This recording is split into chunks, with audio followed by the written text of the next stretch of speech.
what I would strongly suggest is bookend your days, build some structure.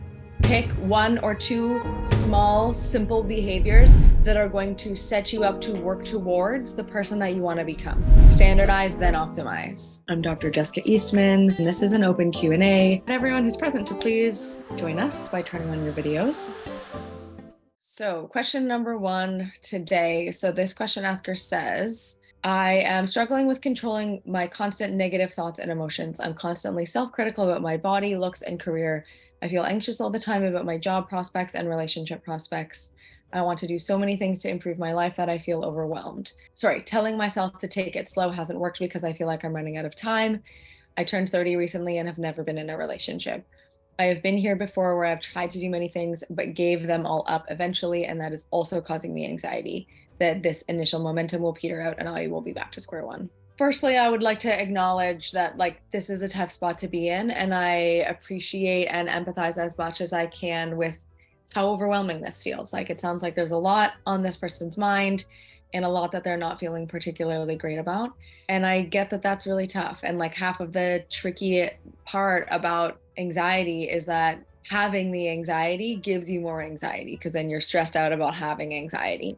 Never mind the things, the practical content that you're actually stressed out about. And so I think there's a few things that I would suggest to this question asker and anyone who's kind of relating to these things. So the first thing that I would start with is anytime you're feeling super overwhelmed, anytime you're feeling like you're kind of drowning in anxiety or you're just on a hamster wheel throughout your life and you're not really making any forward momentum, what I would suggest is to build yourself some simple structure in your day, which I think is actually already built in part of your elevated recovery programming, but it's really advantageous and for a number of reasons. But the main one that I say here, I think it's catchy and it gets the point across really well, is spontaneity without structure is just stress. And I think that holds really true and is a really valuable anchor touchstone for when you are trying to make a lot of changes in your life. And when I say spontaneity in that catchy phrase, it's change, basically, right? Newness. Evolution.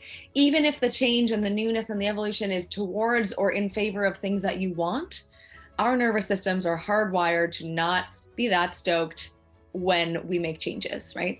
In general, things that are unfamiliar are initially coded by our nervous systems as unsafe until we do them enough and regulate enough in doing them that we start to understand that, oh, this is actually safe and maybe even beneficial. What we need to do here in a situation where you're trying to make small change, one big change, lots of changes, whatever it may be, we have to create essentially fertile environment for change to be able to take hold. And what that means is we need our nervous systems to be entering into these new behaviors or these new desires or these changes from a place of safety and stability.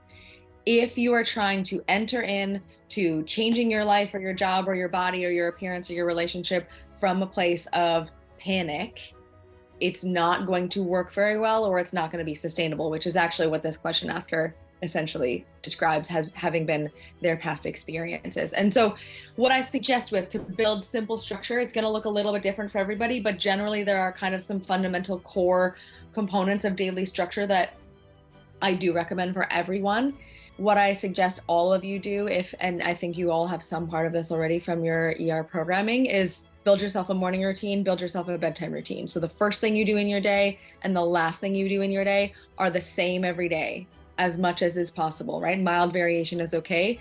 But what we want to do here is we want to create predictability for your nervous system so that even if the day, the stuff that happens between the morning routine and the night routine is wildly chaotic or unpredictable or stressful, it's okay, because by the time you get to the end of the day and you begin your nighttime routine, your brain's gonna go, oh, he did this yesterday and the day before that, and actually every day for the last 3 weeks, which means probably, even though today felt really stressful, we must be in a safe space because he's doing the same really relaxing, kind of boring stuff again. And so there's a lot of value here in kind of bookending your day with structure that sets you up to be able to start to feel safe in your body and in your environment. And so I understand the question asker, the feeling that they are saying when they voice this, I feel like I can't take it slow because I'm running out of time. I have so much to do. I have so much that I want to change. And the reality is I know it's hard to hear or it's hard to implement, but slow and steady wins the race, right? And that story, if you haven't heard it or if you haven't heard it in a while, go back to it. Like, I think it's a rabbit, tortoise, and that, yeah, hare, who's running super fast, gets injured and he has to get sidelined a bunch of times. And the tortoise keeps trucking along at the same pace. And he ends up getting to the finish line far before the hare, who maybe doesn't even make it at all because he's so injured, right? The concept applies here. What I would strongly suggest is bookend your days, build some structure. Pick one or two small, simple behaviors that are going to set you up to work towards the person that you want to become. So if you want to change your body, if you want to change how you look and you want to start doing that by starting to work out, you build a system that's going to help you first standardize the behavior of getting up and going to the gym. The concept, like, which I've extracted from the book Atomic Habits, standardize, then optimize. So one thing at a time, do it every day. Don't worry about doing it perfectly every day. So maybe the guideline here is you want to move your body every day, you know, and some days that's one walk around the block, and some days that's a full heavy weightlifting session. And then once you are just in the habit of getting up and being like, okay, cool, it's Tuesday morning. What time of day am I going to move my body today?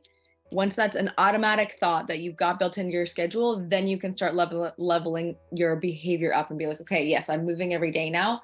I want to increase the output or the performance or the whatever. So there's lots here. Whenever you're ready, here are 4 ways that Porn Reboot can help you out for free. The first way is to subscribe to our channel and make sure that you click on the notification bell to get a new video every other day. The second way is to actually get a free copy of my book, Confessions of a Porn Addict, 7 Secrets of Porn-Free Men, where you'll learn about my personal struggle and the lessons I learned over the past 14 years, as well as get strategies for putting together your own personalized reboot plan and ending your compulsive behavior with pornography or masturbation. So click on the link in the description below this video to get the free ebook. And thirdly, if you're not sure where you'd like to start, but you'd like to learn more about my team and I, or you'd like to spend time with more like-minded professionals like entrepreneurs, business owners, men who work in sales or consulting or high-level jobs, men who are controlling their behavior, then join our free and confidential group, the Porn Reboot group on Facebook. There's also a link to join the group in the description below this video. And finally, if you need our help right now because you have a burning issue, it's an emergency.